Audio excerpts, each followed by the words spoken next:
Dusty May just won a national championship at Michigan and walked away from a potential dynasty.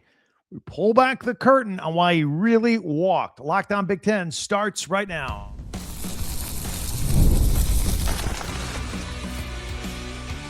You are Locked On Big Ten, your daily podcast on the Big Ten Conference.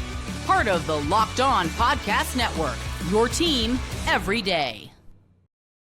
I'm Craig Sheeman. Welcome to Locked On Big Ten. Thanks for joining us. And of course, today we'll have our Big Ten Classic, some recruiting news, NBA draft news involving the Big Ten. And we're going to make sense of Dusty May's sudden departure at Michigan. So it was less than 3 months ago. He was standing on a stage. They just cut down the nets. Michigan had its first national championship in 37 years. Warde Manuel got out there and told a screaming crowd that, hey, May is going to be in Ann Arbor for many years to come. And 3 months later, he's gone. I want you to remember that. We're going to circle back to that moment. So today he is gone. And he's now the head coach of the Dallas Mavericks. And it happened at a weird time in a late June month move here. Completely shocked the college basketball world. Shocked a lot of people at Michigan too. Now, how does a guy win a national title at a blue blood athletic department like Michigan decide, 48 hours before the NBA draft that he would rather walk away from a potential dynasty at Michigan? I mean, last year's team was great. He reloaded and was ready to go this year again. And once you get rolling, it looked like he had college basketball figured out, didn't he?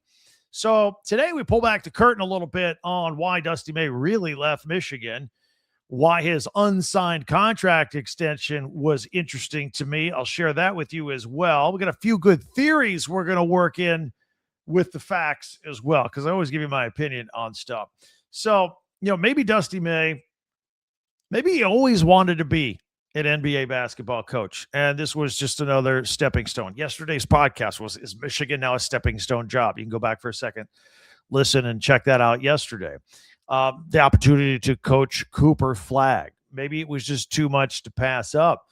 Maybe he felt fulfilled at the college level. Like he won a national championship at Michigan in just his second year, and that was after taking an unknown Florida Atlantic program with no talent, no money, no name, image, and likeness, and no facilities. It took him to the Final Four, proving to everybody he can coach, prove to himself he can coach. What else is there left to prove in college basketball? So maybe he was sick and tired of all the changes in college sports over the past 5 years. The uncertainty of what is coming up in the next 5 years, especially with this Save College Sports bill floating around Congress. It looks like it's going to pass. I actually think that was the biggest reason that he left. If you want to read in between the tea leaves and some comments, some thoughts, I think all the changes of college sports is just too much. It's a grind at this point. Too much uncertainty. So, coaching in the NBA is a lot different. Coaching college, it's a nonstop job all year, not just the season, not just the preseason practice, the off-season workouts. You're busy in the off-season recruiting, re-recruiting your own kids, transfer portal, name, image, and likeness, revenue share, agents calling, asking for more money on behalf of their players. Otherwise, they're going to go and leave. So I've actually heard Dusty May say this whole thing, the paying of the players and all, it's great for the kids. He said, but coaches no longer have a life. For a 49-year-old man in the prime of his life, in the prime of his career, no downtime, no time to unwind. I think that was the biggest part of why he left Michigan. Again, in the NBA, it's different. Sure, the season's long. It's an 82-game grind throughout the season, plus the postseason if you're fortunate. But your roster's pretty steady. You got a general manager that handles all that. Players are under contract. It's all about basketball. It's all about basketball and keeping the locker room together. That's about it. All of this, I think, is a plausible explanation for his departure. Now, the internet is also busy with some theories. I'll lay them on you here just in case they come up later. I saw a few that were suggesting that maybe some tampering accusations were coming down soon. Not substantiated, though. I want to make that very clear as of today. May did a great job in bringing in transfers that won him a national championship this past year. And he appeared to be doing a great job in putting together the 2026 team via the transfer portal. Did a fantastic job. Guys like Morez Johnson, Adai Mara, Yaxel Lindeborg, off to the NBA. In fact, he's going to coach Morez Johnson. He drafted him at number 9 overall, so they're staying together. But he had incoming guys like Mustafa Thiam, JP Estrella, Jalen Reed, all coming. Returning guard Elliot Cadeau. Suddenly, all those guys I just mentioned, they're all vulnerable to being poached now to rival programs for the next 2 weeks because the transfer portal period is now open because Michigan had a coach leave. All right, it's all part of the NCAA rules. So for the next 2 weeks, all those players that agree to come into Michigan, all the ones that are returning, again, they can all leave if they want via the transfer portal. If their agent is able to give them a better deal somewhere else. Now, I think we're so late in the game. I think deals are set for the most part around various schools. I think it's likely they all stay, but we'll find out together. And of course, interim coach Mike Boynton is going to have his hands full keeping everybody together. That's his number one job right now. Now, there is something I am curious about, and I want to keep an eye on it with you. Remember, the university is paying millions of dollars. I think the last time I checked, they spent $12 million on this internal investigation of itself. Remember, the culture of the Michigan Athletic Department is being investigated by Michigan. And all the scandals, and then, of course, the Sharon Moore incident. They said, we got to focus the microscope on us and see if there's an underlying problem around there. I frankly think some of this comes back on Warde Manuel at some point.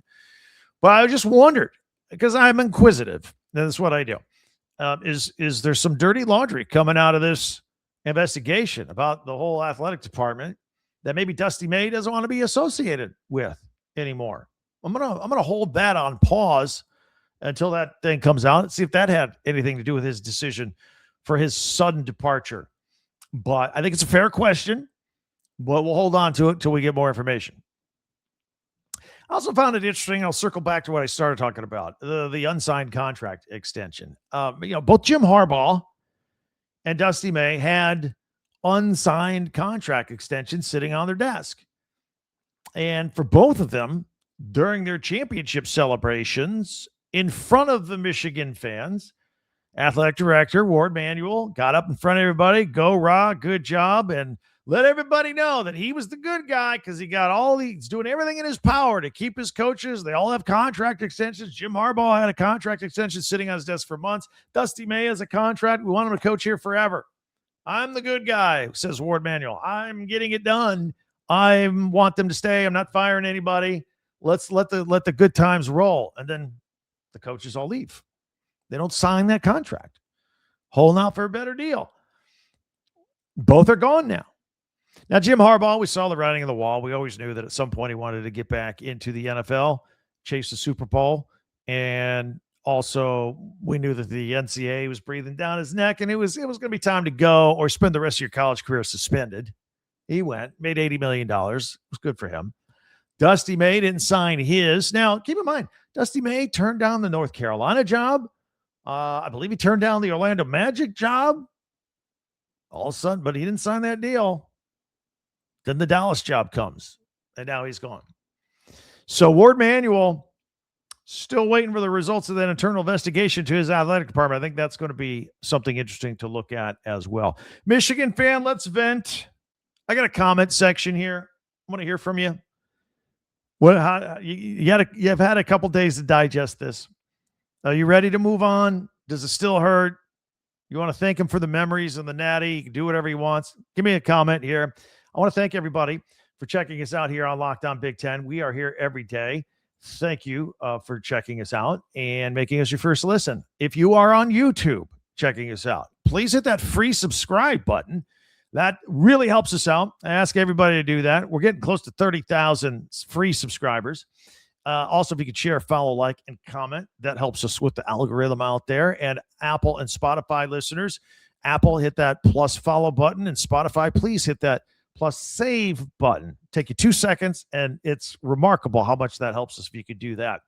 And also, all of you could check out our website, talkbig10.com, where you can pick up some Big Ten gear. I've got 18 different Big Ten stores from your favorite Big Ten. We're talking about Michigan today. I got a Michigan-only store where you can get Michigan swag, shirts with the Michigan logo, pennants, hats, T-shirts, all that. All good for all 18 schools right there, along with our podcast. You can check out our second listen from yesterday as well. It's at talkbig10.com. Would appreciate that. So I think the Big Ten had a pretty good night in the NBA the other night. I want to talk about that a little bit and some football recruiting. We'll get to all of that coming up and our Big Ten Classics as well. It's all next here on Locked On Big Ten, part of the Locked On Podcast Network, the #1 sports podcast network.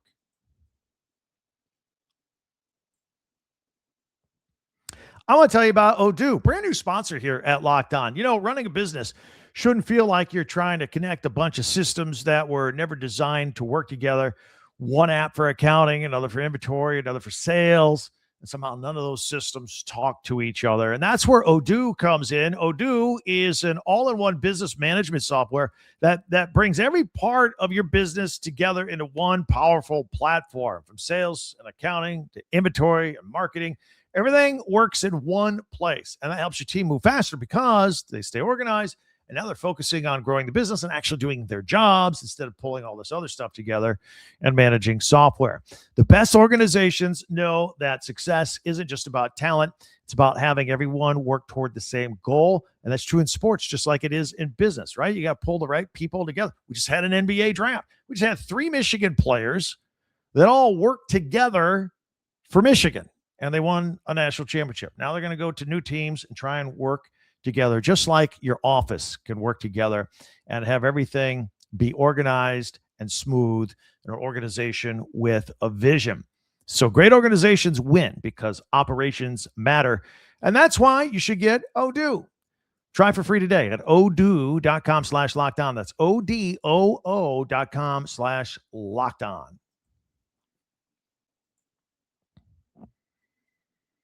Thank you for checking us out here on Locked On Big Ten and making us your first listen each and every day. If you check us out once in a while, always appreciate the visit.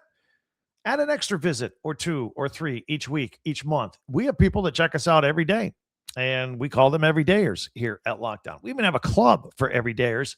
You can find that at lockedonbig10.supercast.com. You get audio versions of this podcast ad-free, plus access to our members-only Discord chat rooms, which are hilarious, informative, a little trash talking going on. It's all good stuff. So I want to talk about the first night of the NBA draft, round 1. Of course, round 2 was last night as well, but round 1, the Big Ten really was well represented in the Big Ten. And the 5th pick overall, Keaton Wagler.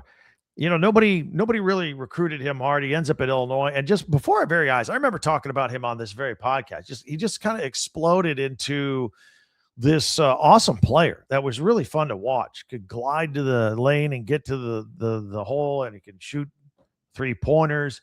So the Clippers pick him up, and I think he's going to be a really good NBA. He's 19 years old. Give it a minute. But I'm excited to see how he does. And then we had the flurry of Michigan players. So at number 9, Dusty May and the Dallas Mavericks, they go with Morez Johnson Jr. 6'9", 250. He's probably got the most NBA-ready body, if you will, going to the Mavericks. But out of Morez Johnson and Yaxel Lendenborg and Adai Mara, I didn't think he'd be the first of the 3 to go. But here you are. Your college coach is the one taking you. What does that tell you? Got a lot of faith in him. Of course, they went fast, 9, 11, and 12. Yaxel Lendenberg went 11th to the Golden State Warriors. It'll be a great fit there. Adai Mara is going to go join the Oklahoma City Thunder. And now they got a couple of bigs with Chet Holmgren. They got Adai. Can attack Wemby from 2 sides with 2 really tall guys. I like that. I like that a lot. Hans Steinbach out of Washington. I went to the Charlotte Hornets. Bennett Sturtz, pretty good scorer from Iowa. The Grizzlies traded him to OKC, so he's going to go join Adai Mara there. And I thought the Big Ten was very well represented in the NBA draft. It was good to see. It was fun to see. But back to football. Let's do this. So UCLA lost a linebacker, but they splurged on a offensive massive lineman. So they had a lot of back and forth in the past couple of days. First of all, They got a big piece for their future front, and it's a 3-star offensive tackle, Aiden Ray, out of Plano, Texas. 6'6", 300 pounds, 86-inch wingspan. He's gonna be blocking people all over the place. He picked UCLA right after his official visit this past weekend, and USC was very interested in him. Northwestern was as well. They were in the mix. We told you yesterday, though, that the linebacker they did have, Kane Brackney, he's a 3-star, a commit to UCLA, but then he flipped, and he's going to go play for Curt Cignetti and the Indiana Hoosiers. So Indiana, by the way, riding a massive recruiting wave all of a sudden. They're flaunting that national championship out there, and guys are committing to them along, with the flip from UCLA. They just picked up linebacker Jathan Mayfield and athlete Ramir Harris Dupree. They beat out SEC powerhouses like Georgia and Miami. We told you about the Mayfield kid last week, so add Dupree to the list as well. And Indiana's out recruiting schools like Miami and Georgia for kids that there's no way. A couple of years ago, they would not be competing for the same kids at schools like that. So Indiana, again, they put emphasis on older players. I think Cignetti likes to take about 40% of his name, image, and likeness money and keep guys there, maybe another 40% on getting transfer portal kids in that are experienced, the other 20% toward the high school kids that probably can't help for a year or two. I think that's how he pretty much divides it up. So, look, they've just climbed into the top 30 nationally in recruiting high school kids. Again, that's not lighting the world on fire. It's not like Oregon or Ohio State or UCLA or USC in the top 10 nationally. But again, that's not where Indiana puts its emphasis in recruiting. Maryland getting on the board here. They picked up a major win on the recruiting trail. 4-star safety Kenneth Sullivan. He officially committed to the Terrapins, and they made a late push following his official visit and locked him down. And he's local, so it's good. Every once in a while, Mike Loxley gets a 4 or 5-star local kid to stick, and that'll help a lot. And this is a defensive kid that they have in there. Meanwhile, overall, I just kind of alluded to this. We looked at Indiana cracking the top 30 or what have you in recruiting for high school kids. June's coming to a close. All these official visits are winding down, and the Big Ten's got a pretty good show up top. So I did a podcast on this about a week ago. If you're an Oregon Duck fan, go back and check it out. But Oregon has climbed into the number 1 spot among the consensus of rankings of recruiting high school players. Oregon's done the best in the Big Ten, just ahead of Ohio State.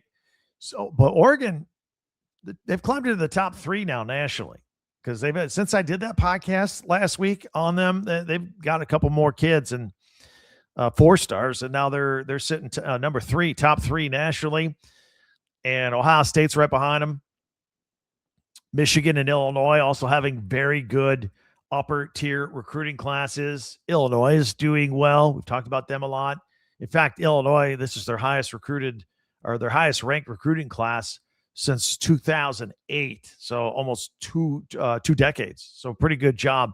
Big fan of Brett Bielema and what's going on with him there. So that's a look at some recruiting rankings and the latest news this week. If you are new here, we do all this kind of stuff. We're all over the place covering all 18 Big Ten teams. It's the most unique podcast in that regard. We cover all 18 teams, news, recruiting, analysis of news, opinion. We never shy away from that. I always get yours in the comments, but I always give you mine, always will. And then we always have features at the end. Again, another added value that makes us unique compared to other podcasts out there. Every Monday, we do our top 10 Big Ten observations.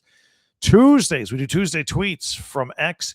Wednesdays, we power rank stuff. This week, we did running backs in the Big Ten. There's no finer conference for running backs than the Big Ten. You can go back and check that out as well on our YouTube channel or our Spotify or Apple. They're there. So Thursdays, we take a look at the Big Ten Network's upcoming weekend schedule. No live programming. We're in the off season. So we always focus on Big Ten classics and some other memory lane kind of stuff. We'll go back and show you. It's hot out. It's summer. You want to get inside in the AC, watch some TV over the weekend. We'll tell you what's on and where and what time. We'll kind of streamline that for you. And Fridays, we make picks. And since we don't have games going on this time of year, we'll do some future stuff and have some fun with that. But that's the kind of stuff we have coming up. Next, take a look at Big Ten Classics on the Big Ten Network. It's all right here on Locked On Big Ten, of course, part of the Locked On Podcast Network, the #1 sports podcast network.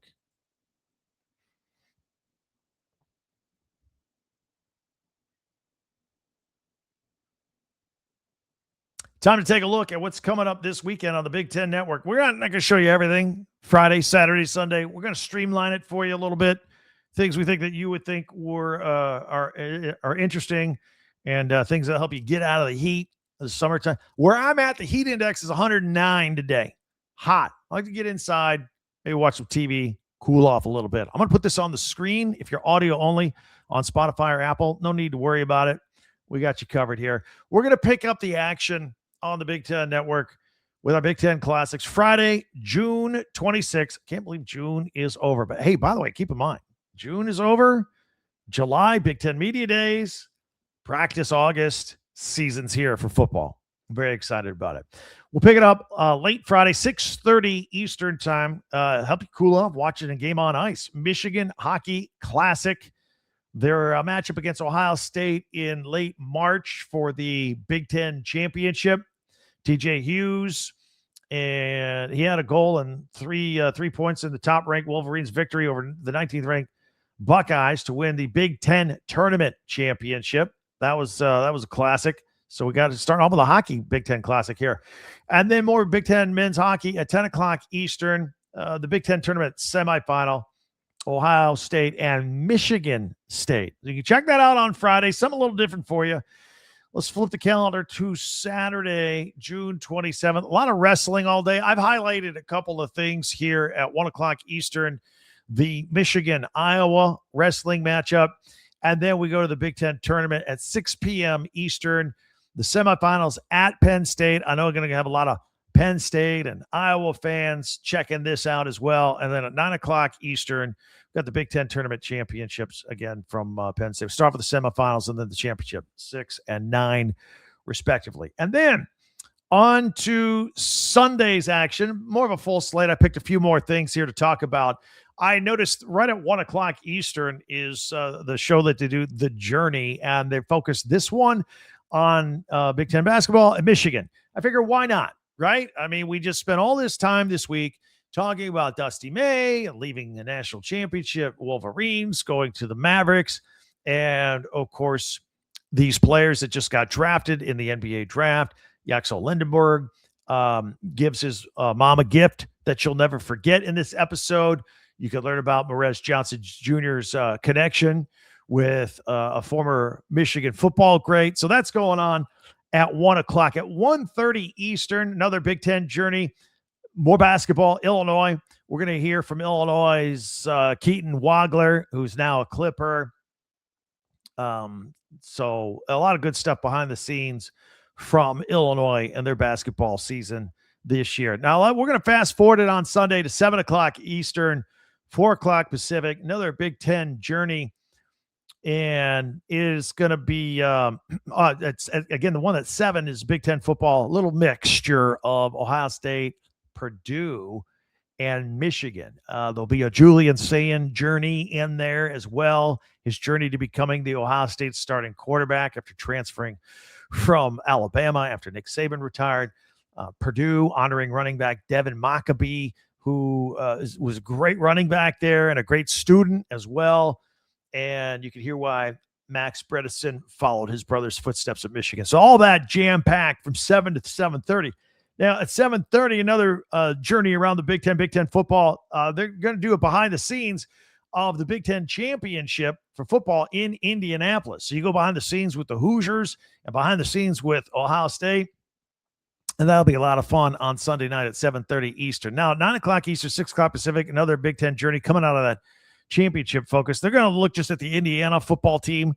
You can see why Fernando Mendoza chose Indiana to develop his skills as a quarterback. You can hear from Aiden Fisher, their linebacker, why he wears the number 4, Elijah Surratt's journey to becoming a top receiver. So all that is in there. And then at 10 o'clock, I've highlighted another football journey with Ohio State.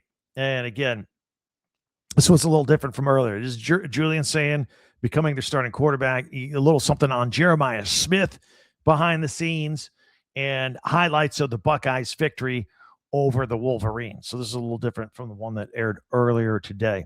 So all that's coming up. Big Ten Classics and live action.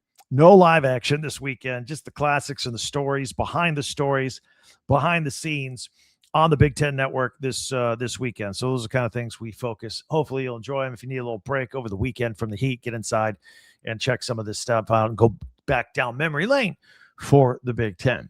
I do want to thank you for tuning in today here on Locked On Big Ten. We're here every day. Thank you very much for all that.